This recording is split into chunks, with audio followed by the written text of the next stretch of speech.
What up? We're back here at Baba Yaga. My name is Sean. We got Alan holding down the video and the audio. I'm here with the guys from Stetson Heat Seeker, Mr. Ian and Josh. Yeah. That's us. Yeah. That's us, yeah. Yeah. I'm Josh. I'm Ian. All right, guys. So Stetson Heat Seeker. I just saw you guys do the band in Seattle thing at Central Saloon. That was fucking dope. You guys are definitely one of my favorite bands, and y'all fucking wail. How would you guys say on a scale of 1 to 10 you sit right now as a band? I'm sitting. The hardwood's pretty. It's good. Not it's super good. comfortable. Yeah, but I'm feeling pretty good. I got a better back support. Let's say 8. Lumbar. Let's Yeah. see 8. A nice 8. Okay, we like that. I'm feeling pretty good though. We played a lot of shows last month, so it seems like we've gotten off of tour just like a really nice momentum. And then band in Seattle was kind of a nice little bookend to that 2-3 month span. So it's feeling pretty good right now. Lots of things in the pipe coming down. 2 big things coming. Yeah, Like and don't subscribe. forget. Smash that bell. Smash that bell for icon. notifications. Yeah. Big announcement. Stay tuned. Yeah. 3 people liked that. Dude, I feel like straight up when bands say that, they're like, announcements coming soon. I'm like, okay. Yeah. And And then they break up. That's the trick. That's where they get you. Big things coming soon. We're done. It's the bait and switch. We hate each other. Anyway, hold on. I would love to talk about tour because, let's see, we talked a second ago about how tour can make or break a band. How do you guys feel like your tour experience has gone so far? I feel like it brought us closer together. Yeah. They like smushed us. Literally. Smushed us more. Literally sometimes. Quite literally, Yeah. yeah. We had to, when you're in a van with 5 people. yeah, trying to fit on one bed to watch Always Sunny in Philadelphia on a cell phone screen. Aw. 5 people. Yeah. It takes a lot of smushing. A lot of smushing. Okay, But- so y'all be smushing on tour. Smushing. There were moments. But no, yeah, I think it's like always been really positive, and we always kind of come out like more connected, more excited about things. yeah. You know, it's very like uplifting and very like I don't know, it makes you just like like you get home like okay, like mandatory. Let's take 2 days a week from each other, and like we're like a day later just texting each other. What do you guys want to Didn't do? know how to operate. I'm like, I haven't seen these people in a day, and now I'm like freaking out. Yeah, it's like a big vacation, like Yes. going on tour, which is cool. I mean, like it's business, you know, playing the shows and selling the merch and all that, but it really is just like a big like 2-week vacation, like hanging out with your friends. So Yeah. That's freaking it's cool that we don't all hate each other yet. Yeah. So it's working out. Yeah. What is this mahogany? I think it's oak. Well, one thing that I've picked up whenever I get to hang out around you guys is it really does feel like y'all are a family. Yeah, we're all blood related. Yeah. Believe it or not. Can you tell? Yeah. That adds another layer to the smushing. Yeah. I mean, you wouldn't smush a relative, would you? Unless we're in Alabama. No, but I love hanging out with you guys. Y'all are such a hoot. You guys are so much fun, and it's really cool to see that you guys really are a band. You know, like when you think about that word, like a band, like travelers or like a group of people. Yeah. You know, I feel like seeing y'all together, just y'all's vibe together, really, I think encapsulates that word, which is fucking sick. Oh, nice. Yeah. Yeah. Yeah, and it definitely goes into y'all's playing too, because like I've been saying, you guys fucking wail. You're one of my favorite bands in Seattle, and you, especially Josh, are such an amazing drummer, Thank dude. you. Like that Fremont Friday set you guys played at George and Dragon, which was fucking batshit. Yeah, that was. I was pouring down rain. It was Yeah. so I much feel like rain. the pictures don't do it justice. Like I felt like I was playing in a hurricane. Like I was soaking wet from that set. Everybody was. Yeah, it was insane. I know, like, More I like ways little, than like, one. sound booth Yeah. area. Like, I feel like you're like the least protected of all of us. Definitely the least important. Sound check, I'm good. Just like water. I'm fine. I'm fine. The roof just caved in. We're good. But yeah, I appreciate you guys powering through for that set, because honestly, like I think for a lot of people, like playing in a situation like that is dog shit. But you guys are some fucking warriors and made the best of it. And then something about that magic of playing with the elements, because I didn't know who was going to show up either, because it was like raining all day. But that was one of the most packed out Fremont Fridays we had at George and Dragon. Shit. And then you guys just fucking slayed. So thank you. That was a lot of fun. Yeah. Yeah. That was a good one. That was like our kind of like quote unquote homecoming show too. So it was Right. like we got back from tour, and that was the first time like we like played since we got back. So it was very like And all saw each other again after. yeah, like not see each other for like yeah. a week or so or 2 weeks. Yeah. So just like this explosion of like, you know, carrying that tour momentum and taking like a second to catch your breath and then coming back together and just sending it. Yeah, when on tour, we're all really stupid and have like we have all of these crazy like inside jokes that would not be funny to anybody else, but like you get back from tour and you go back from work and you have all of these that is just occupying so much of like your brain at all times. You go back into work and you want to say all this stuff, and then people look at you like you are like dumb because they don't understand what you're saying. Yeah. And then once we finally got back and played that show, I feel like it was just like outbursts of like inside joke after inside joke because we've been holding it on for like 5 days at that point. So that was a lot of fun. Yeah. Didn't we like force someone to play heads up with us? Oh, and yeah. we're like making, And I think Goldie did too. We're just like making. You'll figure it out. You'll figure it out. Like making them learn the inside jokes from tour. Yeah. That's pretty cool. Pretty cool. So let's backtrack a little bit. Stetson Heat Seeker, you guys released that EP last year? I think 23. 23. So like 2 years ago. Yeah, we're kind of behind on the release front. Gotcha. We're working on something, so hint, hint. Big wink, things coming. Wink, wink. Yeah. Can you hear me winking?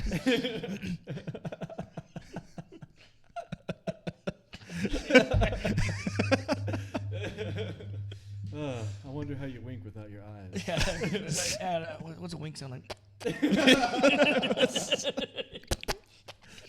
We'll throw that in post. Yeah.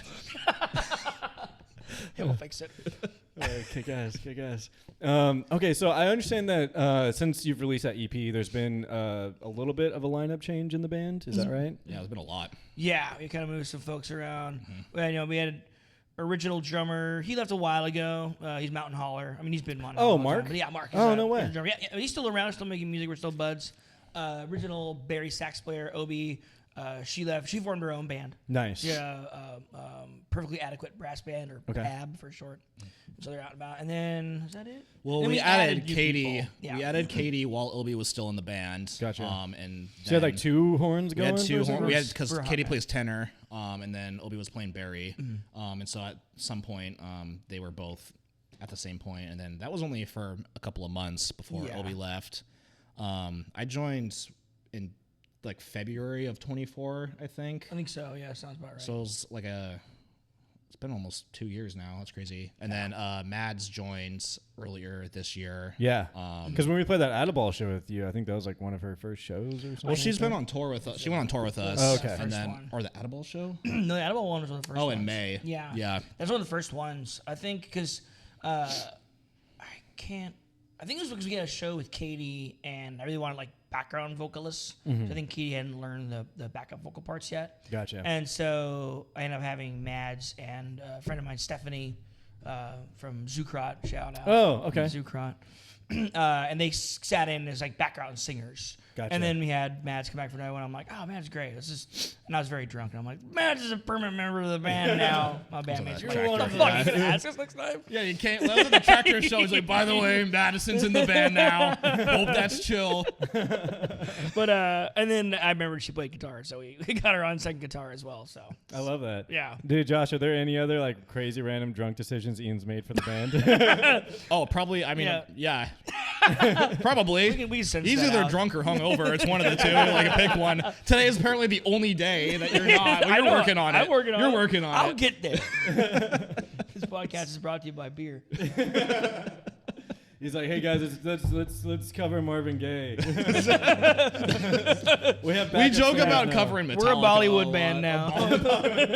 Have you We're watched need RRR? a lot of dancers. Have you watched RRR? What? Have you watched RRR? Are you trying to say a word and forgetting all the? It's the 3 letters. consonants? It's 3 letters. No. It's or trip. Oh, is that the guy like he like? I don't know. It's a Bollywood movie. I don't know any of the guys' but names. the guy like he like jumps out of the Jeep and he's Oh yeah, he like flips over a Jeep and then he like also like rides a tiger or something. Dude, it's like a 3-hour like a skateboard. Fantastic. I don't. It's been a while. It's like it's just nonstop crazy shit after nonstop crazy shit for 3 hours straight. Put it on. You got a phone. Put it on. Yeah, we'll put it on. Anyways, Cool. Well, yeah, Bollywood we're a party. Bollywood band. yeah, Bollywood band. heard it here first. Like and subscribe. Seattle's first Bollywood band that I know of. I don't know. Yeah. You guys would crush it, I'm Someone sure. check that. Yeah. What was the question? More me making drunk decisions. Yeah. For the band. But that's a great one. Mads is really cool, and you got the second guitar on there too, so that's pretty sick. Yeah. Helps kind of, yeah. I mean, I just want like a really big sounding band. Yeah. Big band, big things coming. So I just I just want to be like the loudest, craziest band on any given lineup. I want to put Dragon Force to shame. Yeah, that's the goal. Faster. We got to play way faster. We'll get to it.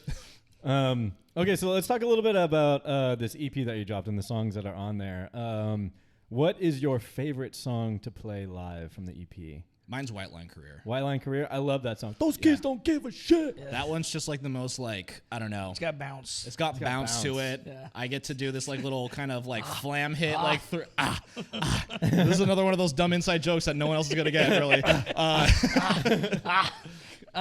White Line Career is like that one's like, that's typically the last song that we play in a set, and that's always like the one I think I'm looking forward to the most. Gotcha. It's just like the most fun to play. I get to like wig out and just like fly around the whole time. It's very intense drum wise song. I love playing Sweet Oil Vitriol. That's always my favorite. Yeah, I was gonna ask you what the meaning of that song is, because it's hard for me to understand what you're saying. That song, like that one, I was explaining to like Conrad in the Band of Seattle interviews. That's one of the ones that has really no meaning at all. Nice. I just try to make it sound like it's like medical sounding, I guess is what I'm trying to go for. It medical? Like, yeah. It's like, because Sweet Oil Vitriol is the original name for ether. Okay. It's like, because it's like silvery, because vitriol also means like shiny and silvery. Gotcha. And so that's like what it was. It's sweet, apparently smelling. Okay. And so it's Sweet Oil Vitriol. And I'm like, I don't know, I guess I think I was listening to the what's the Hot Snake song? What, I Need a Doctor. Yeah. And I was like kind of thinking like that's kind of the vibe I was going for, just vaguely doctor, medical-esque. Okay. Also, Sweet Oil Vitriol, that's like a cool sounding name, too. I remember like hearing about that or learning that. I'm like, God, I instantly wrote that down. That's fucking cool sounding. Yeah, no, that's fucking kick-ass. I really like that song. That's my favorite off the EP. What would you say the blend of like the songs you guys are playing that are released versus songs that are unreleased right now in your set looks like?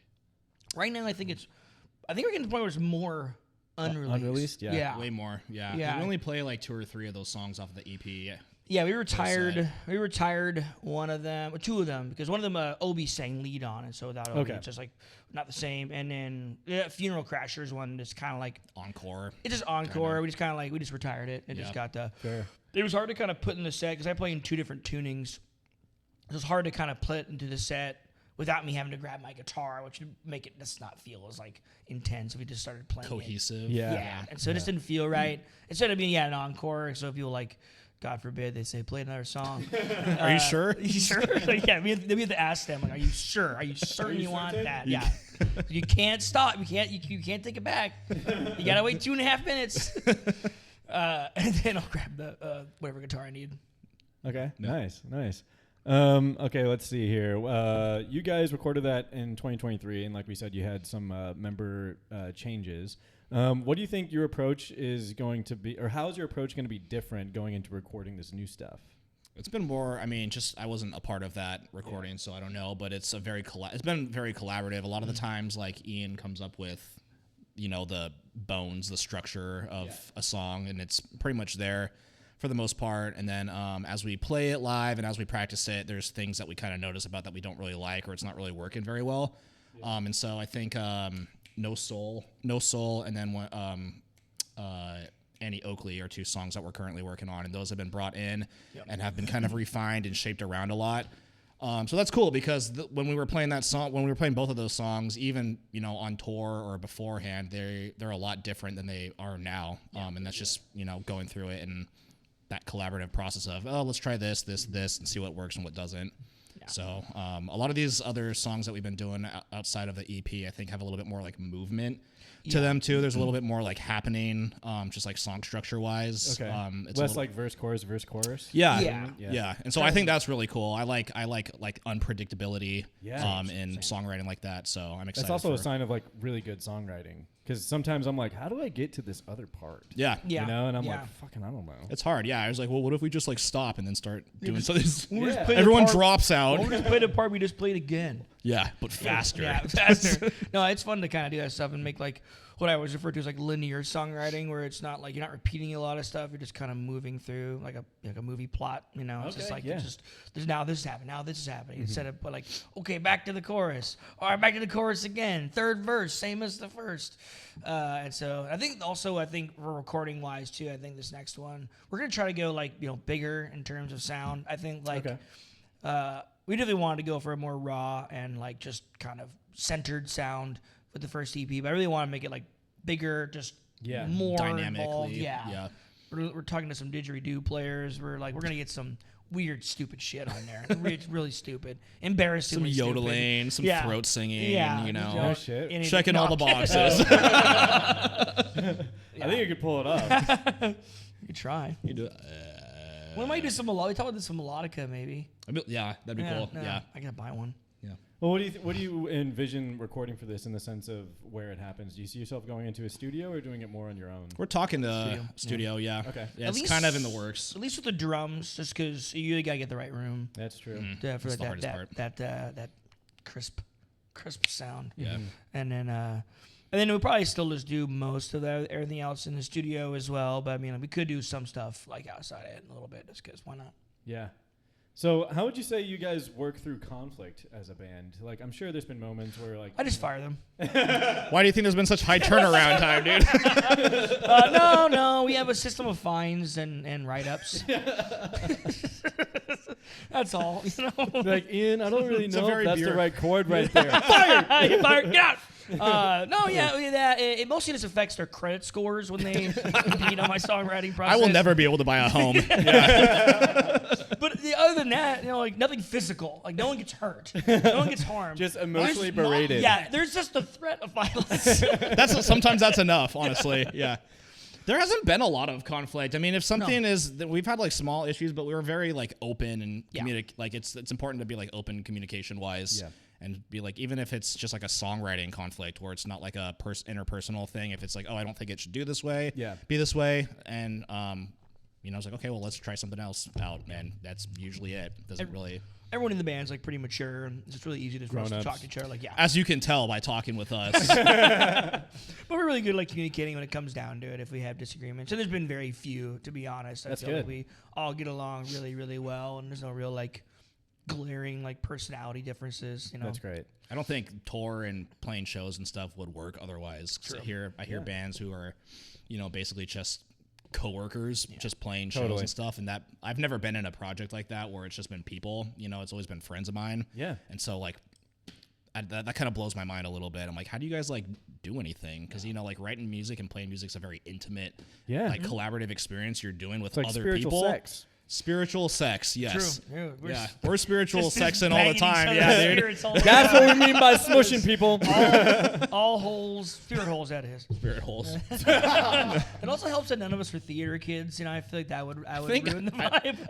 I think Madison and Meg were both theater kids. Oh, fuck. Dude, theater kids are cool. We'll find them when we get back to Well, practice. yeah, they're fired. It's fine. Yeah. So we did a background check, and we saw. Shit. Entrapment. My mom made me do it. Yeah, look, is that Chris Hansen? You're cutting that part. I don't know this man. Rainier. Oh man. Okay, when it comes to retiring songs, I imagine that it could because whenever we retired songs, it's gone one of two ways. Either like suddenly we just stopped putting it in the set and we realized, oh, I guess we don't want to play that anymore. And then we actually had moments where it was like, I don't want to play that song, and everyone was just kind of like, whatever. Have you guys experienced something similar, or how do you retire songs? That's pretty much it. I feel like everyone likes the songs so much. I'm always the one saying, I don't want to do that one anymore. I get like, because it's my songs, and so it's like they start just me playing them 1,000 times by myself, and then playing them 1,000 times with the band, and eventually I'm like, so fucking bored of this song, I don't want to play it anymore. And then like people are like, no, we like it. I'm like, I don't care, I don't want to do it anymore. Executive decision. Yeah.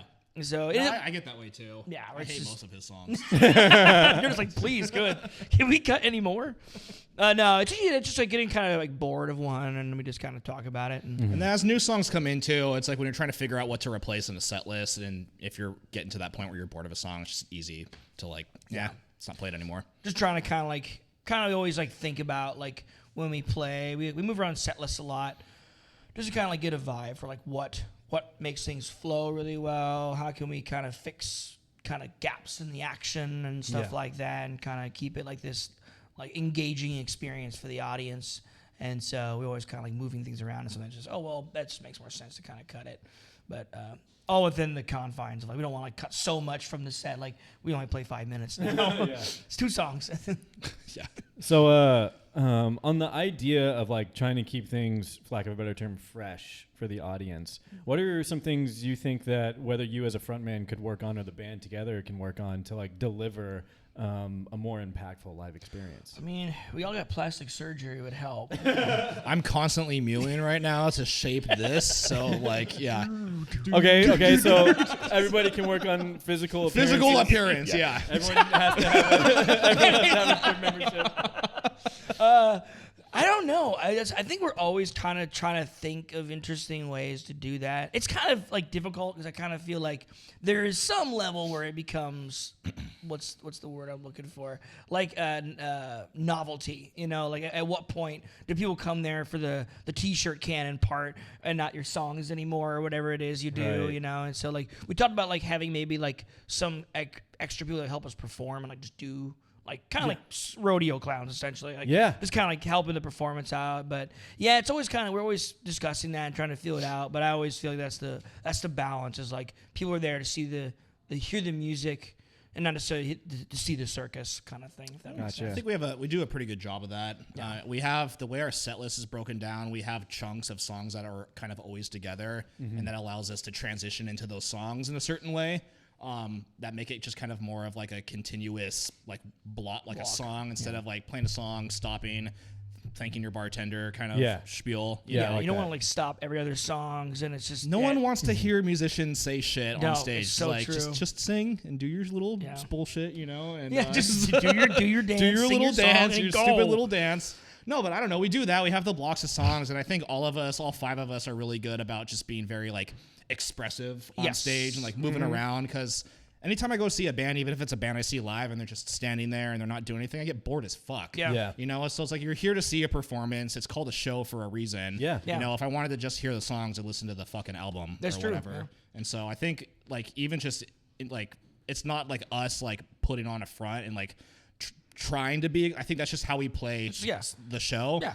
And I think that works in our favor really well, is that we're like obviously having fun and like playing these songs, and then with the kind of the song blocks as a transition, it just flows really well, and it ends up being more of a show as opposed to 5 dudes, you know, playing a songs just down a list. Just math rock. And I feel like it's like that's the thing too. It's engaging the audience is because we're all just kind of very expressive. We're all like just doing a lot.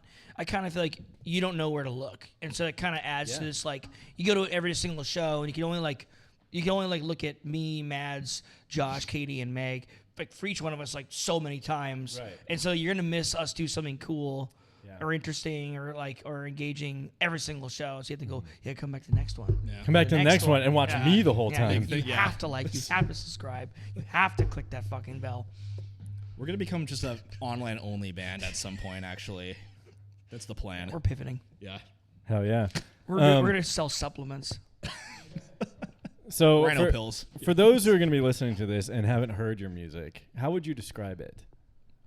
I mean, I try to sell it with cowboy punk, but it's admittedly a loaded we like all have genre. very different things that we like too. Yeah, which helps. But oh, really? Yeah. Okay. Well, what's some of the music that you guys bond over? For Ian and I think like kind of post-hard, like Hot Snakes, Metallica. Honestly, like, unironically. Fuel by Metallica. Fuel by Metallica. Enter Sandman by Metallica. Give me fuel, give me fire, give me that one. We will hop into that song at practice sometimes while like Mads, Katie, and Meg just sit there and wait for us to like get it out of our system. It happens at least like once a month. It does. Yeah. But yeah, I don't know. I think that's a pretty common ground. We both like rock and metal and punk, so kind of similar tastes. Yeah, but I don't know. Like all of it, like they like a lot of pop too. Like jazz. I like jazz. Hell yeah. What are you snickering at that? What? Oh, this motherfucker likes jazz. Did he say fucking some idiot. Jazz? We'll be like jazz. That's the stupidest thing I've ever That's heard. jazz, baby. Let's talk more about that. Let's dive into that. What do you guys think about this? You are, and tell me if you agree with this. You are entertainers first, musicians second. I think I kind of like go back and forth. Yeah. Because, because that's what Josh is saying. Like when we play live, it's like I want to make sure that like it's like fun and it's cool and it's like an experience for the crowd. That's not just your basic, again, Playing five the dudes songs. playing math rock. Yeah. Sorry, 6 dudes. No hate to math rock. Yeah, there's a lot more dudes now. 5 guys, burgers and fries, math rock. Trademark. I'm stealing that. Sorry, I digress again. I just feel like it's like that's where I think it matters to like showcase some performance and be an interesting, be like something that is like is fun to watch, be a performer. Yeah. But then when I'm just by myself with my guitar, like it's like I want to write music. I want to like push my own boundaries as a musician and get better and more creative. Yeah. And kind of my own little personal music journey. So I kind of go back and forth. But I love that. I love that idea. That thought. Mm-hmm. Yeah. What do you think, Josh? I'm kind of the same way. Especially, I mean, when you're playing a show, it's a little bit different because the main focus there is you're there to perform and be a performer. Yeah. And so the musicianship's obviously still there, but it's like all the work prior that goes into that to be the performer. Is focusing on bettering your craft and the musical part of it, and so it tends to fluctuate. I think like during practice and stuff, I think we already know that we're gonna go out there and play the show like it's our last show and we're gonna have fun with it, and so I don't think I think as much about the performative side of it because that's just a little bit more natural for me. It's a little bit more work and thought going into the musicianship side of it. Yeah. So yeah, it just kind of fluctuates. It's hard to say one way or the other. For sure. Yeah, a friend of mine told me that once, and I was like, wow, yeah, I guess that's true. At least when you step on the stage, you become an entertainer first, Yeah, and then a musician second. And I was just kind of like, okay, yeah, I guess it's something you just got to kind of accept and not feel like down in any way, because there can be stigma around like, oh, you're a performer or whatever. Yeah. Yeah, it's like, there could be people who like, oh, you don't. I think it's that like purism and that like the desire, like you have like some level of skill in musicianship. It's like you value that like that level of skill, and as opposed to like being an entertainer. And like, it's like, oh, you're either Dragon Force or you're Madonna. Yeah, you're like fake. Or something. Yeah, exactly. It's like not real music or something. And that's I disagree with the statement that it's not real. It's all real. Well, you can't get to the performing side of it, unless you're like working on the actual music part of it too. Yeah. So they go hand in hand. Also, wrestling wrestling's real too. What? What? It's fake as fuck. It's fake. When I found fake. No, it's not. What? You can't say that. You can't just say that stuff. Dude, when I used to watch wrestling when I was a kid, and when I found out it was fake, my friend who like got me into it, he's like, yeah, they have like rehearsals and stuff. I was like, fuck this shit. I was like, what? You mean like he knew he was gonna win that match? I'm like, this is stupid. I'm not watching this anymore.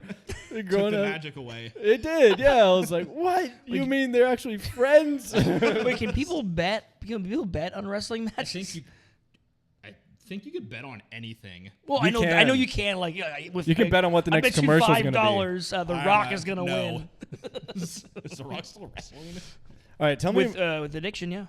So I was talking to somebody earlier. All right, sorry, here we go. All right, I got you guys. So I was talking to somebody earlier about your band, and they're like, what do they sound like? I said, it's like as if a band was a cheeseburger. And then I paused for a second, and they're like, what? And I was like, no. But it's that cheeseburger whenever you're on like a long road trip and you pull over in some town and there's that little like wooden shack thing that looks like really homey, It's like dirt gravel. No. And you're like about to get like the best burger of your life and the bread is toasted and they have like real milkshakes and shit. Yeah. Oh, okay. So what do you guys think about that? I like that. I love hearing other people like tell me like what like the band reminds me of them, because it's like I never know how to fucking answer that question. I know it's tough. I always like. But now I'm gonna steal that and say that we sound like a cheeseburger and not explain any further. And walk away.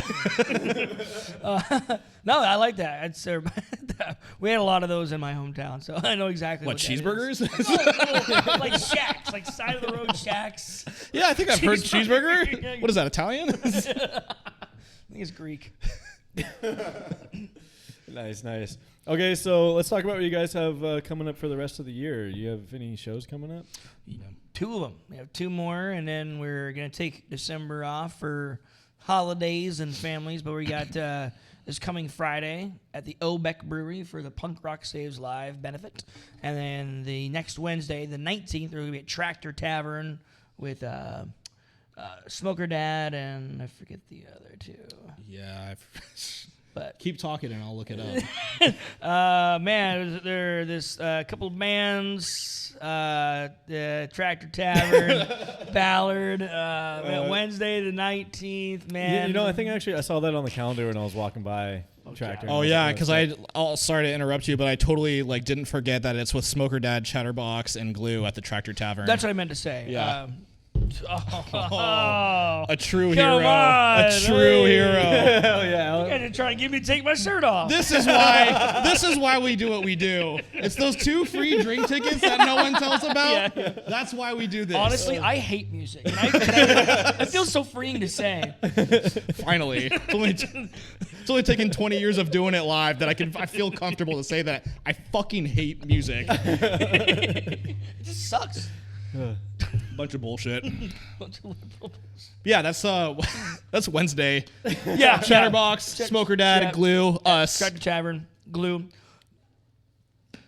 Shows. Cheddar. Cheddar. Yeah, man, that's the last 2 for the year, and then we're kind of working on some. I forget what the ones we have, like a couple in January. We got one at the Bat House, which is like a house show or house venue, and that's in January 24th. That's with our friends of Wires from Portland, and then my other band, Plug, Bad Optics. Also, shout out. So I'm doing a little duel. Oh set. yeah, dude! Fuck! I just remembered seeing you sing that fucking Ozzy Osbourne shit at Nectar Lounge. Yeah. What song did you guys do again? I did. We did "Symptom of the Universe" and "Sabbath Bloody Sabbath." Yeah. And "Sabbath Bloody Sabbath" is my favorite Black Sabbath song, and I picked it purely out of that, not really realizing both of those songs, but that song in particular, he sings really fucking high. Oh, really? Yeah, and so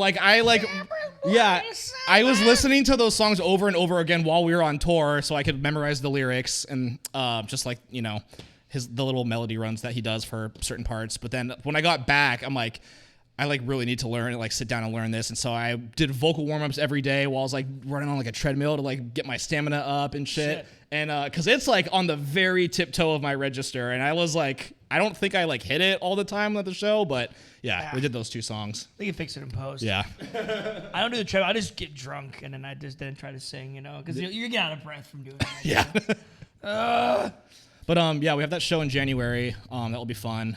But the plan is the focus on for the rest of the year, and then kind of the beginning of early next year is the new songs, the new album that we want to record and get out in the studio, and then hopefully kind of maybe late spring. I think we're talking about late spring is kind of a release window. And we'll probably go on another tour, probably in support the of that. fall, Yeah, summer. So have you guys been on 2 tours this year? No, we did 1 tour this year. We did 4 in total. First year we did 2 tours, or no, we did 1 tour the first year, kind of half year, and then we did 2 tours the second year, and then we had another 2 somewhere. How many was that?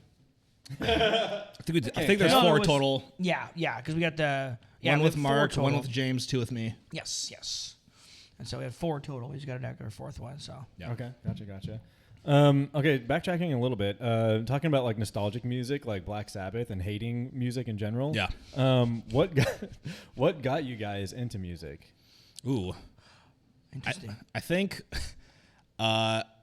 I think Green Day was the Green band Day? that kind of got me into I grew up, my dad listened to he was a big Metallica and Van Halen guy, and so I grew up just in that metal kind of dad metal sphere thing going on, and so that was always around. But I think what actually got me interested in wanting to play music was I was in elementary school and I heard Green Day, and I'm I could play that on guitar, and so started with a guitar. Yeah, I'm mainly a guitar player, and then way. Yeah, and then I moved on to drums a little bit later. But yeah, Green Day kind of catapulted me into doing that, and then slowly, learning other bands through that, and a little bit more difficult stuff. I think that was kind of the catalyst for me. Same. Yeah, Green Day was huge for me when I was in middle school. Yeah. And Blink-182 as well. Blink-182 is another big one. Yeah. That whole Blink-182, Sum 41 stuff, that was all going on when I was kind of growing up. So and that got me into like heavier, weirder music. It was the starting point. That is a great starting point for sure. What about you, Ian? Yeah, I grew up in like a musical household. So my brother played drums. Nice. And so I just kind of grew up with those sounds of him playing.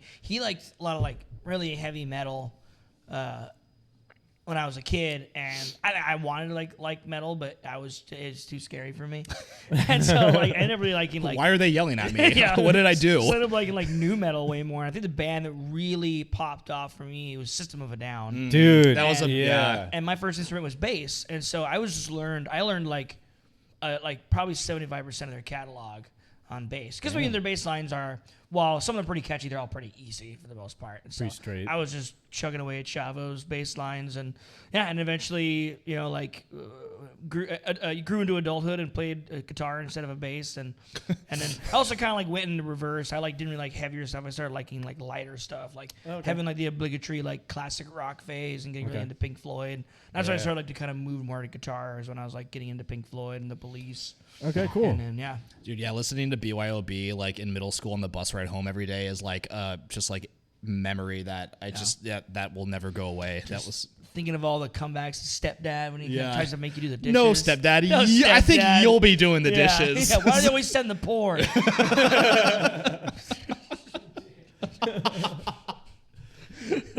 Shout out to the stepdad I never had.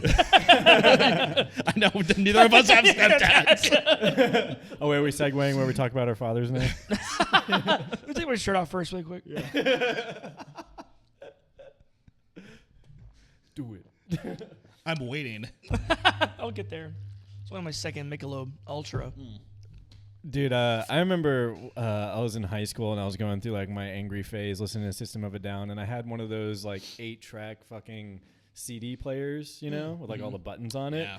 And it would always fuck up on me for some reason. I'd fucking punch it and shit like that to try to get it going again. And then one day, I remember it was the first day of spring break, like my sophomore year of high school. I was just so fucking pissed at it. I took it to a field and I beat the shit out of it with a baseball bat and just left it there. You guys have seen Office Space. Yeah. So I had my whole Office Space moment where I was like, fucking won't play my music. But then I had no way to play music. I feel like everyone, like at least like within our generation, had to have like a Office Space moment where you just I got like a shitty old Xbox 360, that Red Ring of Death, threw it out the window with my friends and just took a baseball bat and a crowbar and beat the shit out of it.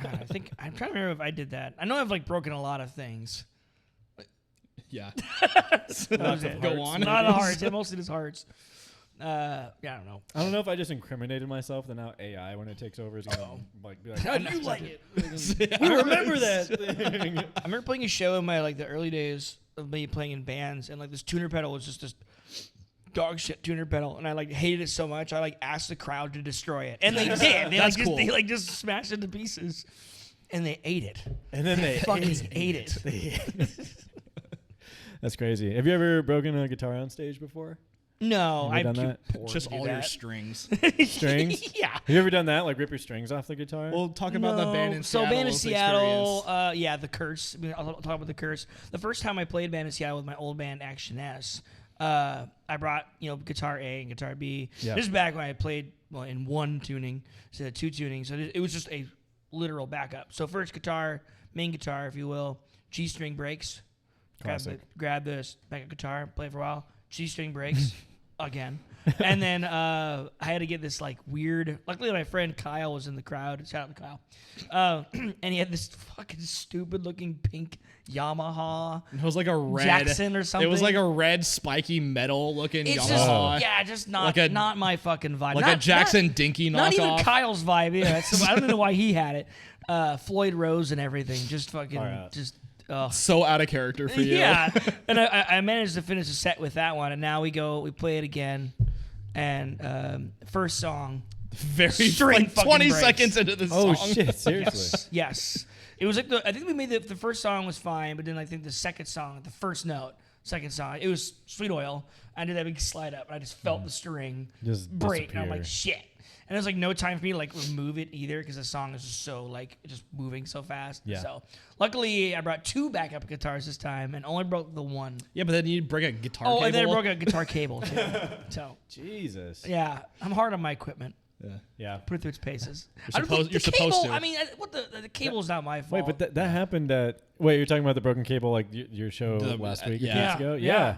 I mean, that's happened so rarely, and of course, it's like, are there cameras on me right now? Ugh, I'm dead now.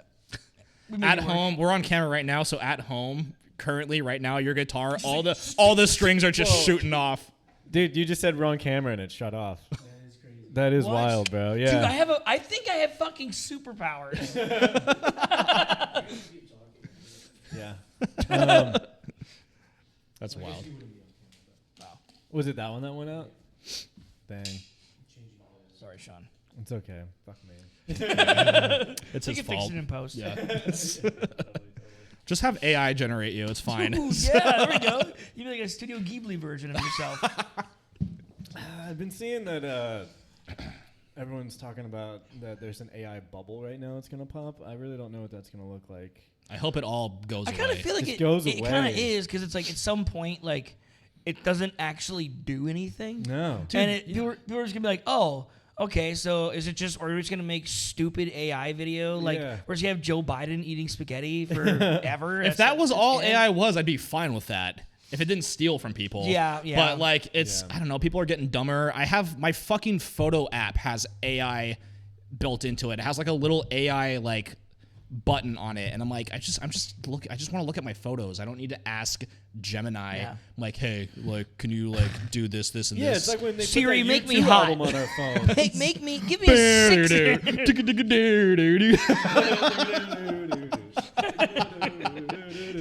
Damn, I love that song. Give me a fucking 6-pack and all my photos, Well, grok. if it did that, I would be using it all the time. Wait, can I make my dick bigger in like real life or just in photos? AI enhance my penis. AI, show me this man's genitals. You know what? I changed my mind on AI. I'm up for it. I'm back, Don't baby. pop the bubble. Let the bubble get bigger. Yeah. But you know what you think about every bubble? Everything's a bubble, dude. Everything's a bubble, Think about it, man. man. I should have the weed. I should have the condom. Everything's a bubble, man. Anyways, listen to Joe Rogan. Yeah. So I would say, I would think it's gonna burst. I mean, because it's also one of those things where so many companies are investing in it, but it's like they're just like all losing money they're- though. Yeah, they're investing in like empty promises of it somehow solving some sort of issues with their, I don't know how their company works or whatever, their internal mechanisms, and it's at some point, like, I don't think people are going to deliver on those promises, or AI is not going to deliver on what it's supposed to be able to do, or the conveniences it's supposed to give us. Because at the end of the day, it's not going to put money on the table or gas in your car. It's not going to cook fucking food for you. Well, I don't know. Yeah. I mean, I set my oven to AI before I left here. Either it's gonna be Dude, your house is gone. It's gone. Either there's a turkey waiting for me, or a charred corpse of my girlfriend and 2 cats. Shout out Goldie. Oh, and Jean and Lady. Those are the cats' names. So, Ian, what are some things that you feel like you can see for yourself taking steps to become a better songwriter and guitar player for the band?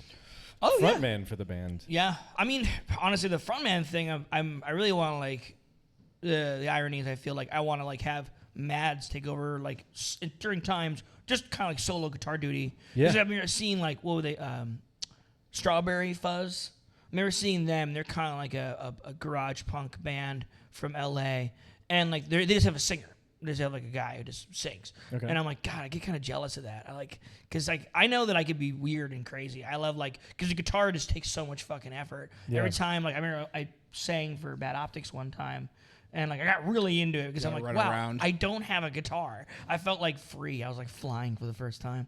Don't laugh at that. And so other than that, though, I feel like songwriter, it's like, for me, I'm just trying to get better about like my biggest challenge, and I've had this challenge since even the Action S days, write a song that is more than 3 fucking minutes long. Yeah. I like my ADHD, it just compels me to write like short little nuggets of songs. Gotcha. Little pretzel nuggets of songs.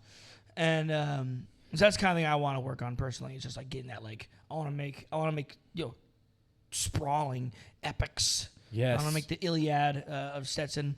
Ballads. Just long, like 3 hours long, just obnoxious. Turn into a mini series. Well, do you, because right now, like, when I see y'all show, it's very full throttle to the max. So do you see yourself like growing into a place where you guys start to incorporate maybe some slower songs? I think so. And also, like, we talked a lot about, like, because we really want to, like, have this whole Western brandedness about our presentation. Yeah. And so we talked about how, like we kind of want to bring that back into the fold, especially in ways where you have, like, slower songs or more like textural songs, for lack of a better way to say it. And so we kind of want to think about that, where it's like writing these cool little moments where you feel like you're in a Western movie for a second. It feels like spaghetti Western, that cool shit, and then we just ramp it up, go ramping into like punk rock, and just go back and forth. We're kind of getting there. Some of the songs, I mean, for the most part, a lot of them dynamically are just like maxed out to like 100. There's not a whole lot of like ebb and flow for that, but there are some points. I don't know. I think like kind of Annie has that in the beginning. It's a little like kind of surfier. Yeah. It's a little bit like lower dynamic wise. It's kind of like we kind of ramp up to getting louder before it goes into the song. So I think we're getting there. I don't think it's a like a thing that we're like actively like trying to just be loud as shit all the time, but it just kind of comes out. It just kind of happens. Yeah. I'm also a big like I even though I will listen to all kinds of like slower and more melodic music, I like, as a writer, I like don't want to write ballads.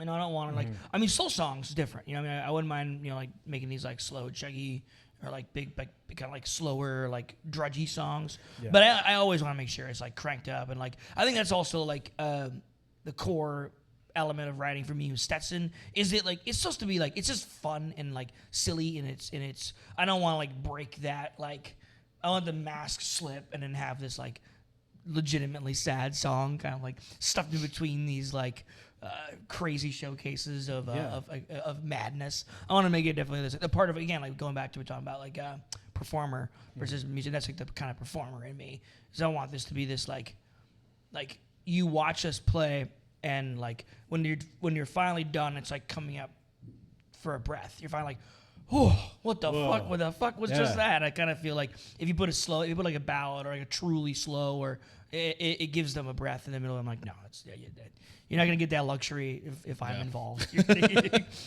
I mean, I think that totally is the thing. I mean, like the name is Stetson Heat Seeker. I think maybe just in the name, there's not really much room for interpretation of something that's like slow and moody, so to speak. Yeah. With that being said, like textural and like kind of, and like different like pieces that are like moody and different. Yeah, it's definitely something we want to incorporate. Yeah. Just kind of make sure it's not. At some point, there's you can go in the other direction too hard, where like every song is 220 BPM, and it's just like you need some variety. You gotta mix it up a little bit. It's a spice of life.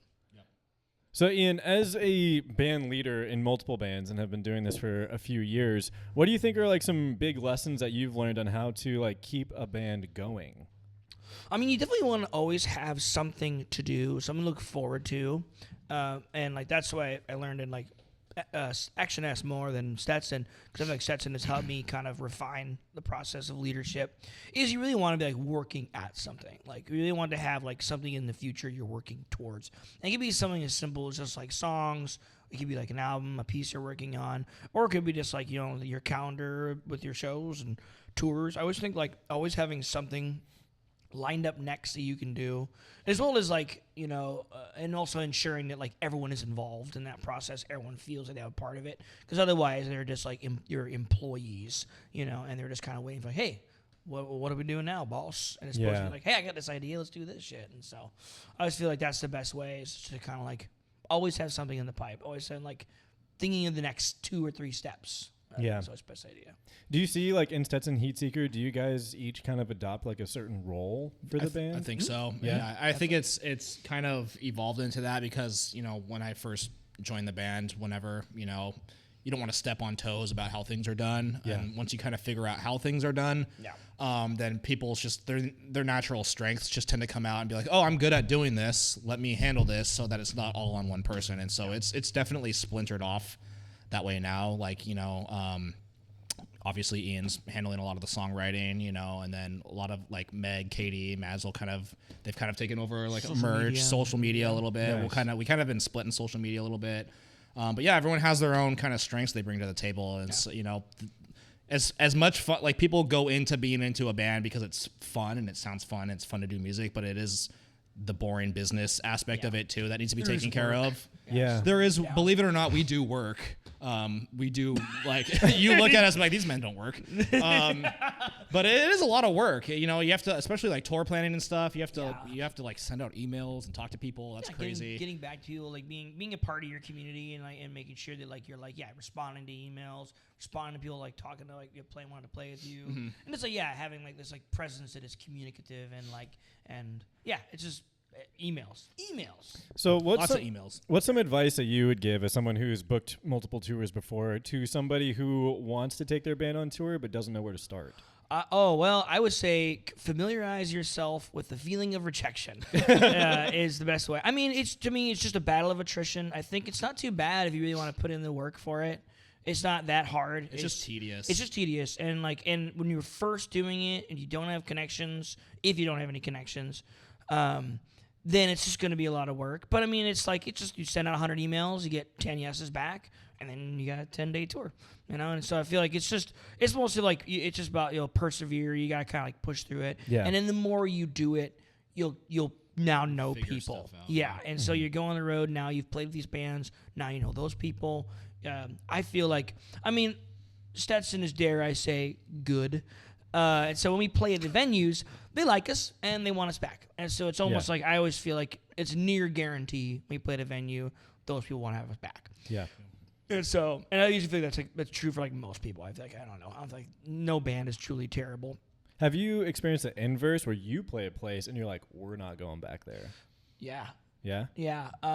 What's maybe just on our own accord, just by the vibes of the place, or because there's only one spot this last tour that I wouldn't. The venue itself was really cool. It was in a really weird place. It was in Long Beach. I won't say the name. I will not shout out. I don't want to embarrass anybody. But it's in Long Beach, and it was a really cool venue. Really well put together. It was ironic because I think this whole tour. Every show was like kind of these divier bars or more DIY spaces. And so this is one of the first ones we went to that was like, it might as well have been Numos compared to like any other event. Relatively, yeah. It wasn't like a Numos type of thing. But it was like, it was just like, it felt like a big venue. Yeah. Like bigger bands played there. And the sound guy there was just like, I've never seen. It was weird vibes. Yeah, I don't know. he's Sometimes very unenthusiastic. It's kind of, and as I said, like usually when they walk off stage, like even the dudes who were like kind of weird, be like, I don't know, man, I don't know if I like these Seattle freaks. And then we get off stage and like, fuck, what do you want to drink? Whose dick hasn't been sucked yet? And this was the one time like he's just kind of like, cool. All right. No, I mean, yeah, people were nice thereafter, but like when we first got there, it was. I think the biggest part for me for not like wanting to play a venue again is less of like the like actual venue and atmosphere, but it's like the staff that's working there. Yeah. Because if you get just like a asshole like bartender or sound guy, and you're when you're on tour, you're driving for 8 hours sometimes a day, you're fucking tired, and you want to deal with these rude ass people and the sound guy that doesn't know what he's doing. I think like screeched like through the PA speaker like multiple times while we were playing. Yeah.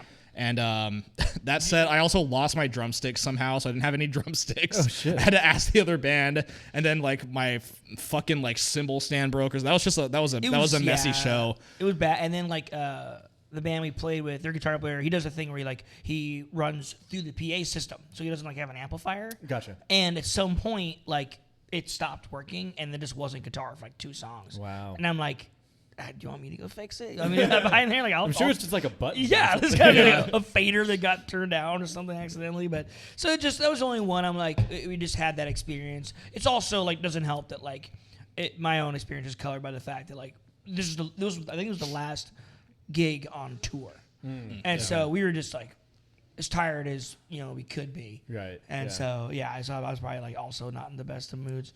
But other than that, it was a fun night though. Yeah, still a fun night, and still like a good time, and still you make the best of it. And honestly, like there's still like good things about the venue and the experience. And so I think for the most part, like I don't ever really walk away being, oh my God, never again. Are you kidding me? We almost died.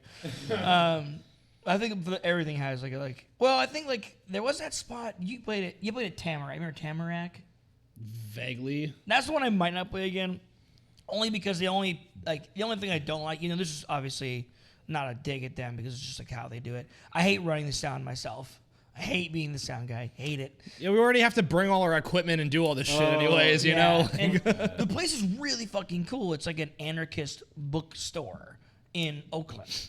That sounds familiar. It was really cool, and the staff was super fucking nice. Like everything about it was great. We played with some like really good friends who we had our buddies King Tide down in Santa Cruz, shout out, and our friends. What's the other band from San Francisco? It's gonna kill me. I gotta do a shout out. Give me a minute while I don't have my phone. I'll think about it later. But yeah, so we were with them. So we're good friends. We had to run our own sound, and the sound was like not perfect. And us having like a saxophone player always like throws things for a loop. Gotcha. It's like a not rock band with a saxophone player. What are you, a ska band? How do I mic this? Calm down, real big fish. Okay, so we got an idea of like what will make you guys say I don't want to play there again. What makes you say fuck yeah, we're gonna play there again? And what venue in Seattle has that for you? I mean, we play a lot at Sunset and Tractor. Supersonic Symbiotic. What? That was the band from San Francisco. Supersonic Symbiotic. Shout out Supersonic Symbiotic. Oh yeah. Cool, dude. Shout out. Carry on. Were you talking? I don't know. Because I'm the leader, so I'm talking. Yeah. Shut up. Will you shut up for a sec? So Van, you just say fuck yeah. What? Then you make you say fuck I don't know. Like I know we play a lot at Tractor and Sunset, and I think Tractor. those are a lot of that has to do with just the actual space itself. It's like Tractor. Tractor fucking rules. They have a great like stage. Like we could all fit on there. We have 5 people, so that's kind of important. Sound wise too. 9 times out of 10, I'm able to like fucking hear myself and hear everybody else. It means it just means so much as a singer when you can like hear yourself. And hear you singing. Having a sound guy that actually is like receptive to like, hey, like I need this, and this. I can't hear this. That's important. And I feel like everyone at Tractor and Sunset, I think there's a lot of crossover there because they're really close to each other. Yeah. But I feel like they're always really cool about that, and they'll always try to work with you into making sure that like you get what you need. Yeah. It's very and then also like a lot of the times, like those places, even if it's like on like a Wednesday or something, there's typically a decent amount of people that show up to those places just because it's, Ballard, Central Ballard. Yeah. So like a lot of people are walking around, and so they're always a fun place to play. And so usually if there's a cool bill and it's at Tractor or Sunset. Love, like, I don't know the Tractor staff as well, but I know a lot of the Sunset folks, like Kay, Adam, old homies at this point. And they're just, I mean, like it goes a long way not being an asshole. Especially when you're like, like working with sound people and like door people and bartenders and stuff. Like it goes a long way just like being a cool, normal person. Easy to work with, It doesn't take a whole lot, but it's like if you are cool and you're, say like, hey, good set or, whatever, like that goes a long way with people. Kindness, yeah. Especially when you're on tour too. If you're like in a fucking place you've never been to and like bartenders are like, oh yeah, it's like a Wednesday, it's like they're just there because they have to work there, but they actually like enjoy listening to your band play. It's cool to hear that. I felt that way in Huntington Beach.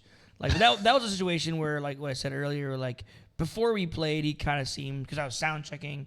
And as Sean, as you know, as a guitar player, like you get told to turn down a lot. And don't get me wrong, like you if you can pay attention to me sometimes, or you'll watch me, and I just like not even.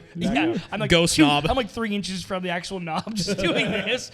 And but then afterwards, he like loved us and gave us a bunch of like free booze and stuff. So it was fine. That was cool. But it was like that's the real thing. If you're working at a venue, give us free booze. Yeah, that's it. Yeah. That's so hard. Just do it. He taps my belt buckle and people don't do that. Wait, what? That's an inside joke. It's a stupid inside joke that no one else thinks funny. Or you're just going around going. My eyes are down really here. like that belt buckle. My eyes are down here. Yeah. Points at penis. For all the listeners, I'm pointing. For all you those listening at home, he's pointing at his penis right now. Yeah. Okay, so I just have a few more questions left. One thing I want to ask you is just to stay on this tour idea. What are some things that you learned in your most recent tour that you hadn't picked up before in the past tours that you're going to apply to the next one? I think personally is kind of how I mentioned before, how tour is it is a lot of work. It's kind of this split between being work and vacation. I think a lot of it has to do once you go on multiple tours, you kind of figure out what works and what doesn't work.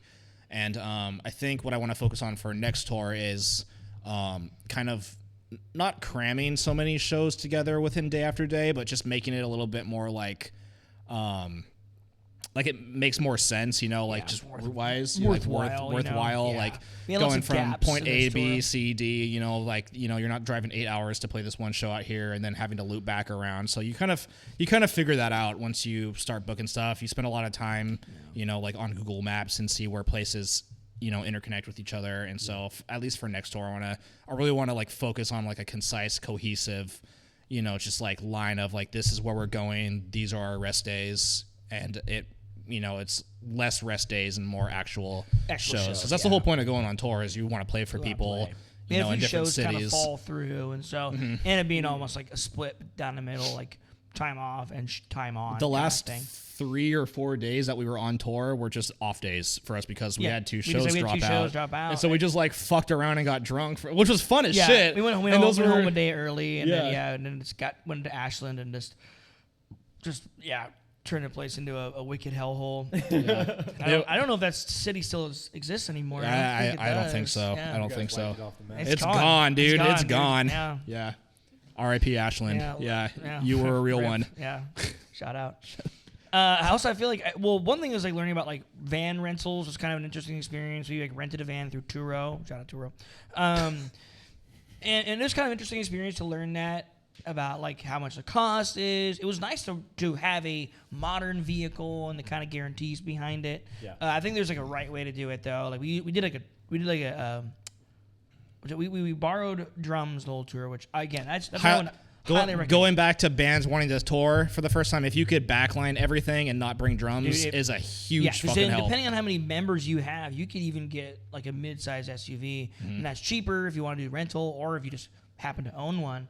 Then bam, that's just a money saving. We also like to take like if we're staying at a hotel, you hear the horror stories about people leaving their gear in their cars. You want to bring that stuff in the hotel or wherever you're staying. Sleep next to it. And so that's extra work. If you're bringing a whole drum set with you, those aren't small, and they're not lightweight, And so if you can backline a drum for a tour, that's the way to go. And then also like we did before, another game changer was I still have it, even though I think it's like soaked in cat pee now. But it's get one of those overhead things. That was the other thing we did. Yeah. Made if you do both of those, it's like it's crazy how much room you can like save. Just put all the personal stuff on the top, and then it's just easily all the gear is just right there. You can take out in the van. Yep. Yeah. I think the other one I was thinking. Don't tour in like late July, early August. Unless you like being so fucking hot. It was 115 in Las Vegas. Vegas was. Luckily, the Vegas is built for it. So as soon as you go inside, I'm not fine. though. I'm not built. I'm not built for it. You have to go outside to like go places, and it's like every time you go there, it was like 90 something at night. It was just fucking ludicrous. And then by the time we hit, like San Diego was fine because it's got the ocean there, but then we hit LA, they were having a heat wave. So LA was 100 degrees too. And so we stayed with Ryan, who had this small little air conditioner that you had to like literally sit in front of to feel. So like yeah, it didn't really work. Yeah, it was just like sweat to the point where like you're cool from the moisture and then fall asleep in your wetness. So here's maybe a personal question. Do you guys call each other out on your BO? Like, no, you're like, actually. You stink? No. I feel like we're all actually like pretty clean people for the most part. Maybe I don't know about this guy, but I fart a lot, but other than that, that's all contained within my insides, though, until it comes out. But I walked into band practice once, and I was like, "God damn it!" Oh, band practice is a different story. Yeah, different story. That doesn't count. That whole room just stinks permanently. There's no windows or ventilation in our practice space, and so like an hour of just sweat, it's musky in there. Yeah, it gets gross. it gets like it's that the heat that only comes from like people's bodies. So like you go outside of the hallway, and it's like might as well be ice cold. Might as well be a refrigerator compared to like the moisture and the warmth in the practice space. That's what we call smushing. That's some smushing. Now that's some real smushing. But no, it was just difficult. Luckily, like having the Turo modern van, shout out Turo, was that like the modern van had like fully functioning AC. So like the van was like the one like place that was like solace. guaranteed to be cool no matter what. And so it was nice. Yeah. All right. Well, as we close out here, I was hoping that you guys would both like to say something nice about the 3 band members who aren't here. Yeah. Sure. Oh man! Wow, what are their names? Yeah, Fuck. Shit. I should know this by now. Yeah, well, we tried to get Meg here, but she works a little bit later. So shout out to Meg. She's great. She's fucking kicks ass. Like oldest member of the band, not age wise. I'm the oldest member of the band By a lot. by a lot. No, I'm right behind. I'm right behind you. What? You're gonna speak up. But she's she's from day one, just like fucking kick ass human. Like, always so goddamn enthusiastic about everything. Like she kind of, I have to admit, she's kind of the heart of the band. Like she's always just so excited to the next thing, so fucking committed to it. She's like the glue too. She You know, really if there is. needs to be like something done, like she's on it, and she'll like bug us about like to make sure that we're doing it. So Yeah, she's really good about it. Katie, shout out Katie. Katie. Where's Katie at? Have her call in. We do. I'd be like the hype man while you do this. Katie. Katie. Katie's fucking great. Like she also has been doing a lot of songwriting, and it's really Just brought cool a to whole have different her. element to the band. Yeah. It's like so much fun to have her in there because like I love writing songs, but it's like so fun to like hear like her what she creates. Yeah. And also it's like fun. I get to feel like good at my instrument. She's like, I had this idea and it kind of goes like da da da da, and I just like pick it up and start playing it. Nice. She's like pretty good at the ear training, but That's like huge. and it's like it was just fun. It's just really fun to like work with her and like she's one of the few people that I really enjoy like actually sitting down writing songs with. I usually kind of a little more private about it, but it's been really fun to see her like just kind of shred other shit. She's also like a really like interesting like saxophone player. Like she like really pushes like what she plays. It isn't like I've worked with a lot of horn folks over the years, and she really stands out as being someone like not afraid to push her instrument and make it sound kind of unique and different. And of course, there's Mads. Mads. Yeah. Shout out Mads. Bless her Mad- heart. I said bless her heart. Oh, I said I made a joke in Band in Seattle about how Madison was a normal, innocent person before she joined Stetson, Yeah. and then she went on tour with her, and then we corrupted her. She can't go back anymore. We came back. We played that set at George and the Dragon or whatever, and she was like saying some like weird, fucked up inside joke to people. I'm like, Madison, like you can't. No, man, it's just wonderful. She's awesome. It's like, I just always have the fun of like, because she's so new at it, it's like kind of like her real first kind of like true experience of the band. I think she's done other stuff. And she's been before. killing it, yeah. Yeah, she's so good at it. And it's like really fun to like have that fresh perspective compared to like me, like dumbass old man who's done this for too long and is jaded. No hates one everything. respects. Everyone No one likes hates. him. Stinks. Smell bad. Makes random drunk executive decisions for the Like, band. you never know when he's gonna pop his shirt off. You know? I'm still waiting. We're a shirtless band now. Everyone takes their shirt off. Everyone, let's do it. Me first. But no, Madge is great. I love working with Madge so much, and She's brought the enthusiasm of being, just because like Ian and I have been doing this for 20 something years at this point now, and so like kind of know the song and dance a little bit, and but like I don't know, she's pretty new to all this, and it's like seeing the enthusiasm that she comes in with, like not even just like being in the band, but like tour was a whole new experience for her, and getting to kind of see that's really cool, and it kind of lifts my like I was like, oh, like we're doing this because it's fun and we're like with our friends and stuff, so that's she's really also cool. Like not that any of us are mean by any stretch of the imagination, but she's definitely the absolute She's the nicest of us, like easily. Like she's just like, it's just like she always like in a way she has concern, like she cares, like she's just a very like She genuinely cares sweet about human. people. It's weird. Yeah, it's you weird. know? I don't relate at all. No, but to collectively talk about all three of them is I really appreciate being in a band with all of them. Yeah. They all bring like ideas to the table, and they're not afraid to speak out about, things they want to see different, songwriting wise, or just how the band operates.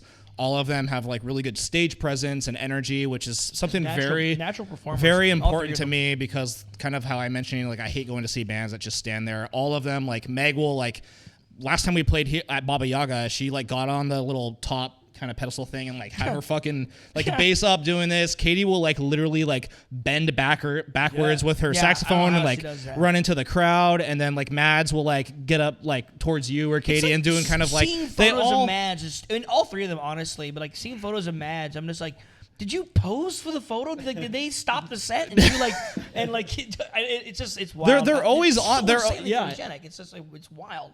Oh, I know how that is. Well, I'm fat. That's why I know why I'm not photogenic. But I am extremely photogenic, but I get one photo per photo set. Any photographers watching right now, take pictures of me. I would make Mads look stupid if you would ever just take a fucking picture of me. Josh hires his own photographer. He only gets one photo. He's just like, don't take photos of anyone else. Do not look. Don't even look at them. No, but they're all great, and they all bring like they all have so much energy that they all interpret and express in their own way. That I think just like the band, how it is as of right now is like, I love it because like I mean I joined in before Katie and Matt. Efficiency. Peak, and like like it's been cool, but like I feel like we just have really settled into this like really like functional working machine to where everyone is super excited about everything. And then when we get up on stage, everyone is just like stoked to be there. Yeah. And everyone like loves each other and enjoys being around each other. And so I think we have like a really cool thing going on. Yeah. It all kind of comes together. Like it's always like so much fun, like being around these folks because they're like my best friends and like my working partners and shit. And then it's like we on stage and just, that's what it all like that 45 minutes of like, that's just pure fucking bliss, It's like greatest people in the world. Yeah. Except for you. Yeah. Who are you? Ryan. Oh. Ryan Alexander. Who? Shout out Ryan Alexander. Shout out Ryan Alexander. All right, get this man away from me. All right, well, guys, thank you so much for hanging out with us at Baba Anytime. Yaga today. Y'all are such a hoot and a holler, and you're so much fun to be around. You brought me so much joy today, making me laugh and shit. I got to say, it's a total blessing to have gotten to get to know you guys and the other band. Seeing y'all all together, like I was saying, you guys really are a family, and that just breeds like a really good vibe. So I'm honored to have been around that at all, and to see you guys on stage, you can see how that's all maximized. So I think sky is not the limit, and you guys are going to go to fucking Space. Jupiter. Yeah, Jupiter. Yeah, we're not thinking this galaxy, we're thinking the next one over, you know what I'm Yeah, saying? quick stop at To Uranus. the moon? to the moon. First band on the moon. That's the goal. That's the goal. Stetson Heat Seeker. Fuck yeah. All right, thanks Thanks guys. for having us. Of course, yeah. Absolutely. Like and subscribe. You didn't take your shirt off. Didn't take the shirt off. I know. Disappointment. Yeah, that's right. Now we're gonna talk about the dance. You'll never take your shirt off. This is off camera, right?